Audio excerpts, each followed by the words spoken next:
बात ये है कि इंडिया के अंदर कोई भी कंपनी जब अपने बिज़नेस के लिए वहाँ पर काम स्टार्ट करती है तो उनके जो मोदी जी या जो दीगर जो उनके मिनिस्टर जिनके साथ उनका होता है डील होती, वो सबसे पहले यही बात करते हैं कि भाई जी जो प्रोडक्शन प्लांट है आपने इंडिया के अंदर लगाना है।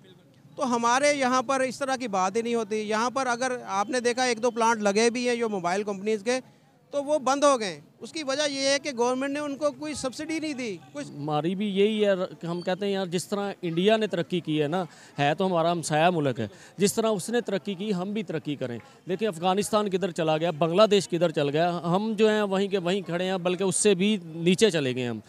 और जब तक मेरी अपनी ज़ाती राय है, जब तक मुल्क से करप्शन नहीं ख़त्म होगी ना, मुल्क तरक्की नहीं कर सकता। चाइना को देख लें, उसने अपने 300 वज़ीर लटकाया है और उसके बाद देखें वो चाइना वो किधर चला गया। और जब तक हम करप्शन में हम 140वें नंबर पे आ रहे हैं, इंडिया देख लें वो 85वें नंबर पे है, और हम कहते हैं हम मुसलमान। एक तो ऊपर वाले 20 मुल्क जो हैं उनमें एक भी मुस्लिम मुल्क नहीं है। और इंडिया दुनिया की 5वीं बड़ी मईशत थी और अब तीसरी बड़ी मईशत बनती जा रहा है। तो सलाम पेश करता हूँ उसके प्राइम मिनिस्टर को, मोदी को, वो अपने मुल्क को देखें किधर से उठा के किधर ले गया। अस्सलाम वालेकुम फ्रेंड, क्या हाल है? उम्मीद करता हूँ कि आप खैरियत से होंगे। मैं हूँ आपका होस्ट मोहम्मद ज़ुबैर और आप देख रहे हैं हमारा यूट्यूब चैनल ज़ुबैर वतनी। आज हमारे पास एक ऐसी शख्सियत मौजूद है जो किसी तारुफ की मोहताज नहीं है। आज हमारे पास मौजूद हैं ज़फ़र भाई, जो कि परफेक्ट रिएक्शन के नाम से इनका चैनल है। यूट्यूब की बहुत अच्छी अच्छी वीडियोस बनाते हैं। आज हम इनसे करेंगे कुछ सवालात, तो देखते हैं कि ज़फ़र भाई हमें क्या जवाब देते हैं उनके। जी अस्सलाम वालेकुम। वालेकुम सलाम जी। ज़फ़र भाई, आप हमें ये बताएं कि आपके दिन में कैसे ख्याल आया कि आप इंडिया और पाकिस्तान की रिएक्शन वीडियोज़ बनाते हैं, और आपके दिन में कैसे ख्याल आया कि आप इस वीडियो को आगे तक लेके जाएंगे? ये एक्चुअली जब भी देखते थे इंडिया का नाम जब आता था तो वहाँ पर डेवलपमेंट बहुत ज़्यादा हो रही थी, और पाकिस्तान के अंदर जब अपने हालात हम देखते थे तो यहाँ पर मसाइल ही मसाइल, और इस तरह के पॉलिटिकल इंस्टेबिलिटी और इकोनॉमिक क्राइसिस, ये सारी चीज़ें जब हम देखते थे तो हमारा यही था कि पाकिस्तान और इंडिया एक साथ से ही अलग हुए हैं 1947 से। तो वो क्या उनके अंदर ऐसी ख़ास वजह है, क्या उनके अंदर कोई उनको किस चीज़ ने मजबूर ऐसे किया कि वो फास्ट ग्रोइंग कंट्री बन गया और हम जो है वो अब नीचे से नीचे जाते रहे, जैसे कि हम इस वक्त डिफ़ॉल्ट की तरफ जा रहे हैं। तो सिर्फ कंपैरिजन करने का मकसद यही था कि जो हमारी आवाम है उनको पता चले कि जी इंडिया के अंदर इस तरह की क्या ऐसी ख़ास चीज़ें हैं कि जिसकी वजह से इंडिया जो है वो तरक्की कर रहा है, और जिसमें ख़ास तौर पर हमारी आवाम को जानने की जो ज़रूरत थी कि वहाँ पर जो वहाँ की जो इस्टेब्लिशमेंट है या इस तरह के जो इदारे हैं वो इंडिया की जो पॉलिटिशियन हैं उनके साथ या दीगर जो वहाँ पर चीज़ें हैं उनमें उनकी बिल्कुल भी मुदाखलत नहीं होती, इंटरफेरेंस नहीं होती। और पाकिस्तान के अंदर अगर आप देखेंगे तो यहाँ पर हर 2-3 साल बाद गवर्नमेंट चेंज होती, तो हमारी आवाम को हम अवेयर करने के लिए कि जी हमें अवेयर होना चाहिए, हमें पता चलना चाहिए कि यहाँ पर कौन से ऐसे लोग हैं जो हमारे मुल्क को तरक्की नहीं देख सकते जो हमारे मुल्क की। तो सिर्फ और सिर्फ अपनी आवाम को अवेयर करने के लिए और अपने आप को बेहतर करने के लिए हम इंडिया के साथ कंपेयर करना हमने शुरू किया। जी बिल्कुल, जैसे भाई ने बोला है, अगर मैं आपसे बात करूं कि पाकिस्तान में रमज़ान आने पे बहुत ही ज़्यादा महंगाई हो जाती है, ठीक है, एज़ कम्पेयर बात करें तो इंडिया में महंगाई कम क्यों हो जाती है? आप क्या कहना चाहेंगे इस बारे में? सिर्फ इंडिया ही नहीं, पूरी दुनिया के अंदर जब रमज़ान आता है तो चीज़ों में खातर खा कमी हो जाती है। खुसूसी तौर पर स्टॉल लग जाते हैं और एक हिस्सा मखसूस हो जाता है कि यहाँ पर जो है वो चीज़ें सस्ती होंगी। और पाकिस्तान ऐसा दुनिया का वाहिद मुल्क है, और इस्लामी जमहूरिया पाकिस्तान जिसे हम कहते हैं कि ये जी कलमे के नाम पर बना है, ये दुनिया का ऐसा मुल्क है कि जहाँ पर रमज़ान आने से 2 दिन पहले ही लोग बल्कि हफ्ता 10 दिन पहले से चीज़ें स्टॉक करना शुरू कर देते हैं, और जो ही यकम रमज़ान होती है तो चीज़ों के रेट आलमोस्ट डबल ट्रिपल हो जाते हैं। जैसे आप सामने ये खजूर वाले बैठे हैं, जो खजूरें पहले रमज़ान से पहले 200-250 रुपये किलो थी, अब वो 600-700 रुपये किलो है। जो फ्रूट जो था, जो 200 रुपये किलो वाला था, वो 500, केले की आप मिसाल ले लें, केला 150 रुपये दर्जन था, अब वो 500 रुपये दर्जन है। कोई भी चीज़ ऐसी है कि वो 3 गुना यहाँ पर बढ़ जाती है। वजह सिर्फ यही है कि ये मुल्क तो इस्लाम के नाम पर बना है, लेकिन इस मुल्क के अंदर इस्लाम बिल्कुल भी नहीं है। यहाँ पर जो भी इस मुल्क को बनाया गया, ये आपको भी पता है कि 2 नेशन थ्योरी हमें बताएगा। तो 2 नेशन थ्योरी मैं ये समझता हूँ कि हमारी आवाम को सिर्फ धोखा देने के लिए नाम लिया गया। असल में ये शराफिया ने हमारे ऊपर हुक्मरानी करने के लिए, हमें लूटने, हमें घसूटने के लिए इस मुल्क को बनाया, और वो अपने मकसद में कामयाब हो गए। आप देख लें ना, यहाँ पर ये सारे ये मांगने वाले खड़े हैं, आपने पीछे ये देख ले, और यहाँ पर आप अगर जाके देखें लंबी लंबी लाइनें लगी हुई आटे की। तो हमारी आवाम तो इस वक्त वो 2 वक्त की रोटी उनको नहीं मिल रही, तो इंडिया देख लें, इंडिया की अगर बात करें तो इंडिया के अंदर कितनी तरक्की हो रही है कि वो नई सी नई चीज़ें जो है वो ढूंढ रहे हैं और डेवलपमेंट कर रहे हैं। यही फ़र्क है हमारा और दुनिया के दूसरे ममालिक का। जी बिल्कुल। आप हमें ये बताएं कि कोई पाकिस्तान में कोई ऐसा रमज़ान आएगा जिसमें अब गरीब आवाम को सहूलत मिलेगी या गरीब आवाम के जो मसाइल हैं ये सुने जाएंगे? क्या लगता है आपको? मैं नहीं समझता कि जब तक देखें, आप आवाम की अगर बात करें तो ये जो रेट बढ़ाने वाले हैं वो भी आवाम में से हैं। तो जब तक हमारी गवर्नमेंट की पॉलिसीज़ जो हैं वो स्ट्रिक्ट नहीं होगी, यहाँ के जो हमारे DCOs हैं या जो इस तरह, उन्होंने एक्शन लेना ना, AC साहब, तो वो एक्शन लेते नहीं, अपने कमरों में बैठे हैं और उन्हें कोई परवाह ही नहीं कि यहाँ पर रेट क्या है, अपनी मर्ज़ी के हर कोई बंदा रेट लेता है। जब तक देखें हमारी जो गवर्नमेंट है, जब तक वो आवाम के लिए सिंसियर नहीं होगी, अपने मुल्क के लिए सिंसियर नहीं होगी, तब तक वो नीचे तक वो सारे मामला ठीक नहीं होंगे। हमारे जो एडमिनिस्ट्रेशन है वो भी ज़ाहिर बात है वो जवाबदेह है अपनी जो गवर्नमेंट है, तो उन्हें पता है कि वो आपस में लड़ रहे हैं, ये आपस में मौज कर रहे हैं, तो आवाम पिस रही है इसमें देखिए, इसमें आवाम का भी कसूर है, इसमें हमारी लोकल जो एडमिनिस्ट्रेशन है उसका भी कसूर है, और हमारी जो गवर्नमेंट है वो तो ऑलरेडी है ही कसूरवार सारी। अगर बात करें कि रोज़गार के हवाले से पाकिस्तान में इस वक्त रोज़गार आप देख रहे हैं कि क्या लगता है कि पाकिस्तान में इस वक्त रोज़गार है या नहीं? रोज़गार की बात मैं आपको बताऊं, मेरी पहले आज से 4-5 साल पहले खुद की फैक्ट्री थी, एम्ब्रॉयडरी की फैक्ट्री थी, वो जो क्राइसिस आए उसमें वो ख़त्म हो गई। उसके बाद में मैंने कपड़े का काम यहाँ पर ही शुरू किया, वो भी आपके सामने के लोगों के पास अभी आटा लेने के लिए पैसे नहीं, तो उसने अपने कपड़े या सूट क्या ख़रीदने हैं। तो यहाँ पर मुझे अभी तक नहीं नज़र आ रहा, जब तक हमारे मुल्क के अंदर सियासी इस्तेहकाम नहीं आएगा, पॉलिटिकल स्टेबिलिटी नहीं आएगी, तब तक कोई भी मसला मेरे ख्याल में हल नहीं होगा हमारे मुल्क के। अगर बात करें ना कि पाकिस्तान में इस वक्त आपको पता है कि जितनी मोबाइल इंडस्ट्रीज हैं, अगर मोबाइल के रेट करें तो पाकिस्तान में मोबाइल के रेट दुगने हो गए हैं। एज़ कम्पेयर बात करें कि जो पाकिस्तान में मोबाइल कंपनी है वो छोड़ के पाकिस्तान को जा रही हैं, क्या लगता है कि पाकिस्तान में आने वाले वक्त में पाकिस्तान में ऐसा होगा कि जो मोबाइल कंपनी छोड़ के गई हैं पाकिस्तान में वापस आ जाएंगी और पाकिस्तान एक अमन पसंद और रोज़गार मुल्क बन जाएगा? भाई देखिए, बात फिर वही है कि जब तक हमारे मुल्क के अंदर सियासी इस्तेहकाम नहीं आएगा, लोगों के मेयार ज़िंदगी, अब ये देखें ना, बिजली के बिल जितने आ रहे हैं और उसके अलावा जितनी महंगाई हो गई है, जो तमाम ही चीज़ें, आटा महंगा हो गया, सब्ज़ियाँ महंगी हो गई, ग्रॉसरी आइटम देख लें कि जो डालडा घी है, चीनी है, दालें हैं, चावल है, ये किचन जो चलाना वो मुश्किल हुआ पड़ा है। तो जो बंदा अपने घर का किचन नहीं चला रहा, उसने कपड़े क्या ख़रीदने या उसने मोबाइल क्या ख़रीदने, ये दोनों चीज़ें देखें, बंदे की ज़ाती जो ज़रूरियात की चीज़ें उनमें ये शुमार नहीं होता, ये एक्स्ट्रा चीज़ें हैं ना। कपड़ा भी जो बंदे ने ख़रीदना, जिसके बाद एक्स्ट्रा पैसे होंगे तो ख़रीदेगा, मोबाइल भी वही ख़रीदेगा जिसके बाद कोई सेविंग होगी। अभी तो सेविंग वाला सवाल ही पैदा नहीं हो रहा। अभी तो आपको ये है कि आपने देखना है कि जी मैंने अपना किचन कैसे पूरा करना है, मैंने जो है वो बिजली का बिल कैसे देना, मैंने अगर मेरा घर किराए का तो उसका किराया कैसे देना, बच्चों की फ़ीसें कैसे देनी।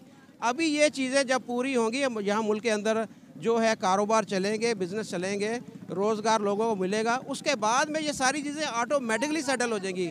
तो उसके लिए सबसे पहले तो मुआशी इस्तेहकाम ज़रूरी है, उसके बाद में सारी चीज़ें जो है वो आहिस्ता आहिस्ता वक्त के साथ सेटल हो जाएंगी। जी बिल्कुल। अगर बात करें ना कि पाकिस्तान में आपने बिल की बात की, इंडिया में अपनी जो आवाम है, उनकी इंडिया की आवाम है, उनको 200 यूनिट फ्री दिया जा रहा है, और हमारी जो बेरोज़गार आवाम है या जो दिहाड़ीदार मजदूर है उसकी 1000 रुपये दिहाड़ी है। पाकिस्तान में आपको पता है कि जो बिल की सिचुएशन है बहुत ज़्यादा है, पाकिस्तान में बिल जो आ रहे हैं वो बहुत ज़्यादा आ रहे हैं, गरीब उतनी बिजली नहीं चलाता जितना उनको बिल आ जाता है। आप इसके बारे में क्या कहना चाहेंगे? सर, अभी जो चंद दिन पहले तक तो मौसम देखें फैसलाबाद का बहुत अच्छा था, यहाँ पर पंखे नहीं चल रहे थे, सिर्फ लाइट्स घर की चल रही थी। तो इसके दौरान मेरा 15,000 रुपये बिल आया बिजली का। तो आप ये देखें कि अभी ये गर्मी आ गई, पंखे भी चल रहे हैं, अगर हमारा कभी दिल करेगा, अगर कोई जेब इजाज़त देगी, अगर एयर कंडीशन भी चलाएंगे तो मेरे ख्याल में ये वो 40-50 हज़ार तक ये पहुँच जाना बिल। तो आम बंदा पाकिस्तान के अंदर कैसे अफोर्ड करेगा बिजली के इतने बिल? वो पंखा मेरे ख्याल में जो आने वाला वक्त है, हम पंखा बंद करके वो पुराने दौर में वो हाथ वाली पंखी लेकर वो काम करेंगे, हिम्मत फैन करेंगे हम इस तरह। जी।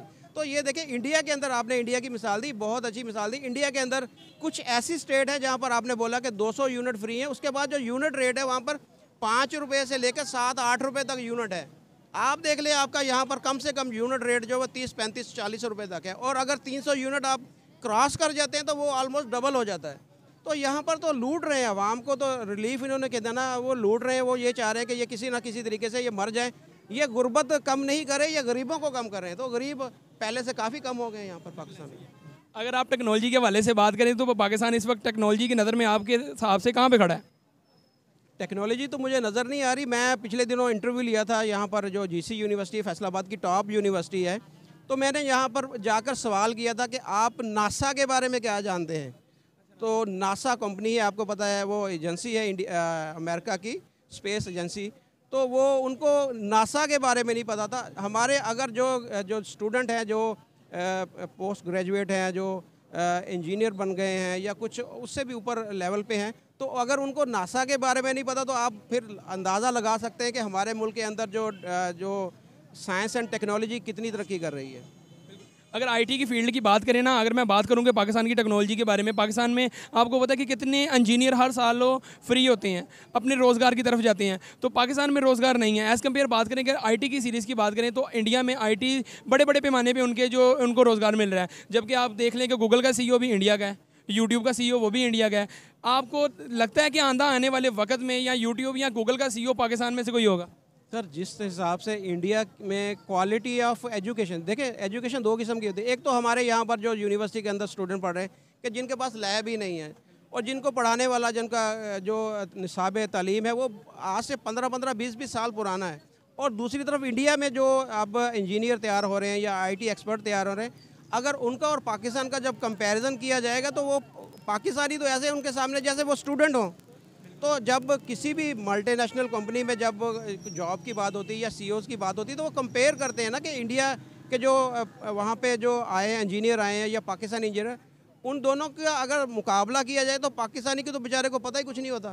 तो वो ज़ाहिरी बात है, फिर उन्होंने उनको ही ज़्यादा प्रेफरेंस देनी है और वही आगे आने। तो मेरे ख्याल में हमें अपने जो एजुकेशन सिस्टम के साथ साथ हमारा जो क्वालिटी ऑफ एजुकेशन है वो उसको बेहतर बनाने की ज़रूरत है। उसके लिए हमें अगर बाहर से कुछ टीचर्स मंगवाने पड़ते हैं, इंडिया से मंगवाने पड़ते हैं या यूरोप से, तो मंगवाकर अपने जो स्टूडेंट हैं उनको मेयारी तालीम यहाँ पर दिलवानी ज़रूरी है। तभी फिर जो अच्छे यहाँ पर पाकिस्तान से इंजीनियर तो बन रहे हैं, IT एक्सपर्ट भी बन रहे हैं, लेकिन वो उनको बेचारों को पता ही कुछ नहीं होता कि हमने करना क्या है। बिल्कुल। क्या लगता है कि आइंदा आने वाले वक्त में ऐसा होगा कि पाकिस्तान एक रोज़गार मुल्क और पुरअमन मुल्क बन जाएगा? क्या लगता है आपको? सर, उसके लिए सबसे पहले देखें, अभी जो जैसे हालात बने हुए हैं, आप देख रहे हैं लाहौर के अंदर जिस तरह के वाक़यात होते हैं, सुप्रीम कोर्ट के साथ जिस तरह के मामला चल रहे हैं, सियासी जो इस वक्त हालात हैं, वो जब तक वो ठीक नहीं होंगे तब तक कुछ भी नहीं होगा। अब तो लोग यहाँ पर अपनी फैक्ट्रीज कारखाने बंद करके बांग्लादेश की तरफ मूव कर रहे हैं। तो जब तक ये हमारे मुल्क के अंदर मुआशी हालात बेहतर करने के लिए, उससे पहले सियासी हालात को बेहतर करना ज़रूरी है। इमरान खान और शहबाज शरीफ को एक टेबल पर बैठना होगा।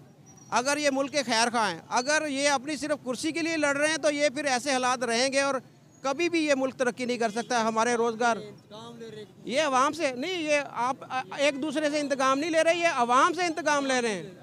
ये देखे जलील तो अवाम हो रही है, इनको क्या मसला है? तो ये जब तक ये मुल्क के लिए अगर ये मुखलिस हैं, शहबाज शरीफ, इमरान खान, बिलावल भुट्टो, अगर ये अवाम और मुल्क के साथ मुखलिस हैं तो उन्हें एक टेबल पर बैठना चाहिए और अवाम के और मुल्क के फ़ायदे के लिए जो आपस में बेहतरी की तरफ आगे जाना पड़ना चाहिए। जैसा आपने बिल्कुल बहुत अच्छी बात की। अगर मैं बात करूँ ना कि अगर पाकिस्तानी जो पाकिस्तानी प्राइम मिनिस्टर हैं या एक्स प्राइम मिनिस्टर हैं, ये आपस में अभी लड़ रहे हैं, जबकि बात करें कि जो इंडिया की गवर्नमेंट है या दूसरे ममालिक है जो हमसे बहुत पीछे थे, वो बहुत ज़्यादा आगे निकल गए हैं। क्यों निकल गए हैं? कि पाकिस्तान में जितनी टेक्नोलॉजियाँ या जितनी मल्टीनेशनल कंपनी है वो पाकिस्तान को छोड़ के चले गई हैं।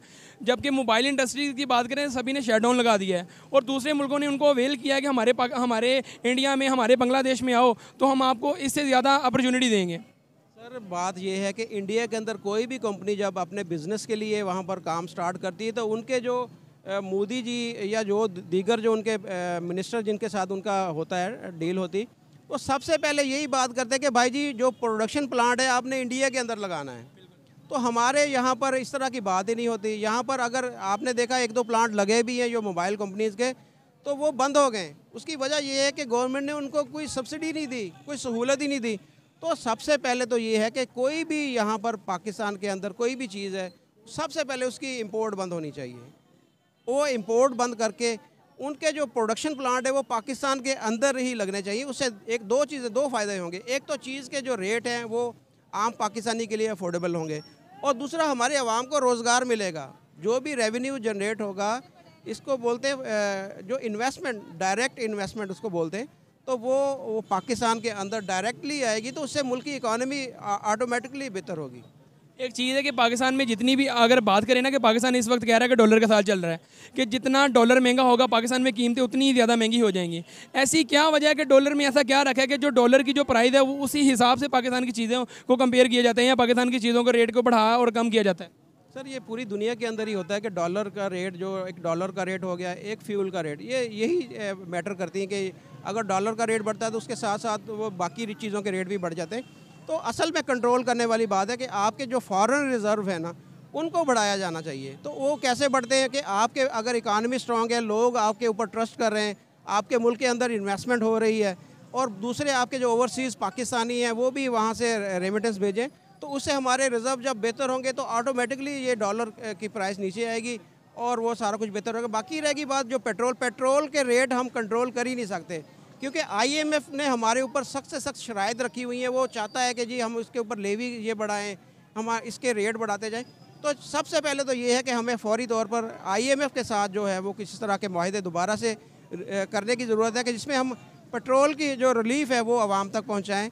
तो जब हमारे मुल्क के अंदर दूसरा रेवेन्यू आना शुरू हो जाएगा, हमारे फॉरेन रिज़र्व बढ़ जाएंगे, तो डॉलर के रेट ऑटोमेटिकली जो नीचे आ जाए। अगर मैं दोबारा अपने पॉइंट की तरफ आऊँ कि जो आटे के क्राइसिस पड़ा है पाकिस्तान में, ठीक है, आटे का बहरान है, आपको लगता है कि जो गवर्नमेंट आटा अपनी आवाम को फ्री दे रही है, अगर उसकी बजाय गवर्नमेंट 300 या हाफ़ कीमत में देने लग जाए तो हर आवाम को मिले, आपकी नज़र में ये बेटर है कि आवाम को फ्री आटा मिलना चाहिए, ये बेटर है? देखिए जी, आवाम को जो पहले दे रहे थे ये 400, मेरा ख्याल 460 या 560 रुपये का दे रहे थे थैला, तो वही देते रहते तो मेरे ख्याल में बेहतर था। अब लंबी लंबी लाइनों में इन्होंने लगा के तकरीबन 25 से 30 लोग जो है ना ये लाइनों में लगकर भगदड़ मचने से वो अपनी जान से हाथ धो बैठे।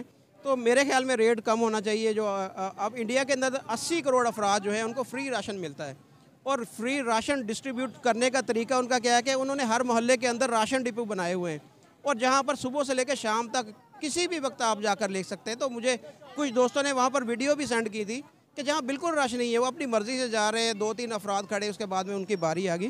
तो गवर्नमेंट को भी अगर कोई इस तरह का काम करना था तो मेरे ख्याल में बजाय ये कि एक जगह पर पूरे शहर का रश इकट्ठा करने से हर मोहल्ले के अंदर राशन डिपो बनाकर वहाँ पर इसकी डिस्ट्रीब्यूशन करनी चाहिए थी। अस्सलाम वालेकुम। वालेकुम सलाम। क्या नाम है आपका?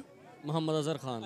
अज़हर भाई, आप मुजफ्फ़र भाई के साथ होते हैं, आपने पाकिस्तानी ऑडियंस को कैसी नज़र से देखा है कि वो अपने अंदर क्या जज्बात रखते हैं? पाकिस्तानी ऑडियंस जो है बड़े अच्छे जज्बात रखते हैं। पाकिस्तानी वाम को देखा जाए तो पाकिस्तानी वाम के अंदर बड़ा आहिस्ता आहिस्ता शऊर जो है ना वो उजागर हो रहा है। पहले की निस्बत जो है ना पाकिस्तानी वाम, और हम जैसे मुजफ्फ़र भाई और हम लोग फील्ड में जाते हैं और मुजफ्फ़र भाई भी अपने तौर पे वाम को बड़ा उजागर करते हैं मामला जो है ना। जिस तरह हमारी भी यही है, हम कहते हैं यार जिस तरह इंडिया ने तरक्की की है ना, है तो हमारा हमसाया मुल्क है, जिस तरह उसने तरक्की की हम भी तरक्की करें। देखिए अफ़गानिस्तान किधर चला गया, बांग्लादेश किधर चल गया, हम जो हैं वहीं के वहीं खड़े हैं, बल्कि उससे भी नीचे चले गए हम। और जब तक मेरी अपनी ज़ाती राय है, जब तक मुल्क से करप्शन नहीं ख़त्म होगी ना, मुल्क तरक्की नहीं कर सकता। चाइना को देख लें, उसने अपने 300 वज़ीर लटकाया है, और उसके बाद देखें वो चाइना वो किधर चला गया। और जब तक हम करप्शन में हम 140वें नंबर पे आ रहे हैं, इंडिया देख लें वो 85वें नंबर पे है, और हम कहते हैं हम मुसलमान। एक तो ऊपर वाले 20 मुल्क जो हैं उनमें एक भी मुस्लिम मुल्क नहीं है। और इंडिया दुनिया की 5वीं बड़ी मौशियत थी और अब 3री बड़ी मौशियत बनती जा रहा है। तो सलाम पेश करता हूँ उसके प्राइम मिनिस्टर को, मोदी को। वो अपने मुल्क को देखे किधर से उठा के किधर ले गया। हमारे इधर जो है वो नफ़रत ही नहीं जा रही भाई। वो देखो हम इधर टिकटॉक ये कर लो वो कर लो, वो IT के शोबे में देखो, इधर हमें नाचने गाने से हमने अपनी वाम को पता नहीं किधर लगा दिया। ये वाम नहीं हजूम बन गए हम। हाँ, वो देखे अपने मुल्क को किधर उठाया उसने, वो किधर ले गया। और आने वाले वक्त में आप देखेंगे कि जिस तरह वो तरक्की कर रहा है इंडिया सुपर पावर बन जाएगा। और हमें भी ऐसे लीडरों की ज़रूरत है, और हमारे हुक्मरानों को और इनको सोचना चाहिए, अपनी वाम के लिए सोचें। कब तक ये मुल्क होगा तो हम होंगे। और आपको क्या लगता है कि पाकिस्तान में कब तक अच्छा प्राइम मिनिस्टर आएगा? जब तक अवाम के अंदर शऊर नहीं आता, प्राइम मिनिस्टर अच्छा नहीं आएगा। यही लोग यही चेहरे बदल बदल के यही आते रहेंगे। जब पाकिस्तान में जब बिरयानी की प्लेट ख़त्म नहीं होगी, जो बिरयानी भी प्लेट पे बिकने वाले, हम देखें यही लोग 5 साल तक हमें मुंह ही नहीं दिखाते, शक्ल नहीं दिखाते। ये वही लोग जो है वो अव्वल तो 5 साल पूरे हुए ही ना कभी, तो यही लोग दोबारा आते हैं। वो आके आपके पैरों को हाथ लगा लेते हैं, आपकी दाढ़ी को हाथ लगा लेते हैं, यार आपकी मेहरबानी, आप हमारे बुजुर्ग हैं, बड़े हैं। उसी पे हम जो है वो इनको दोबारा वोट दे देते हैं। इन लोगों की हमें समझ जाना चाहिए इन लोगों के। ये जब सियासत से आने से पहले इनके सासे क्या होते हैं और सियासत के आने के बाद इनके सासे कहाँ से कहाँ चले जाते हैं, ये चीज़ें हमें नोट करनी चाहिए ना। अगर आप इसी तरह की वीडियोस देखना चाहते हैं तो हमारे चैनल ज़ुबैर वतनी और परफेक्ट रिएक्शन हमारे भाई का चैनल है, सब्सक्राइब और लाइक और शेयर आपने ज़रूर करना है। तो मिलते हैं नेक्स्ट वीडियो में नेक्स्ट टॉपिक के साथ, तब तक के लिए अल्लाह हाफिज़।